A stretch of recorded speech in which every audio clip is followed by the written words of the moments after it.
like, oh, this is just some throwaway miniseries because they want to capitalize on Rogue and the Savage Land. And then I read it, and I was like, it's actually good.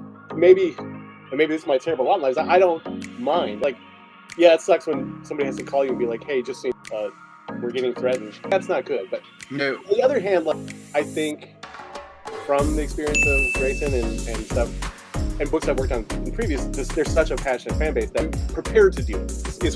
So when this happens, I'm like, you know what? That's fine. It kind of sucks, but I knew what we had written. I knew what it was about. I knew what we had drawn. You're like, it is sexy. I want to be sexy. It's in a tattered bikini in the Savage Land. It should be sexy, but it couldn't just be that. I wouldn't want to read that either. That's just a swimsuit issue, which I'm fine with too. I have anyone has ever made of comic swimsuit issues. But I think in the original story, it was unclear to me why she got her powers back. It was unclear to me how she became so tight with those characters.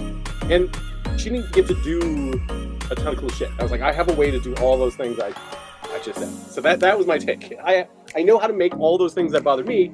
I know how to fix it. That was my approach. And I'm glad people are like, oh, I see. Now I get it. But that's okay. You got to test it out. And I do find that like most of the narrative now is like, oh, I thought this was going to be a different thing. It's not that. It's like, well, you can just read my previous work. Like, time before everybody freaks out, they could just like go read something I also did. That's an idea. You could go read Local Man, or I think that shows how I handle 90s stuff.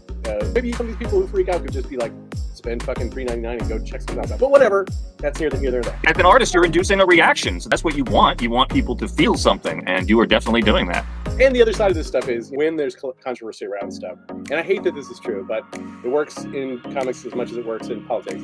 Any kind of attention is good, right? So if everybody's talking about it, whether they're mad or whatever, they sell the book. And so this book was huge. It sold really big. It works. Like, I guess, thank you everybody who told me I deserved bad energy or should go die or whatever. That's fine.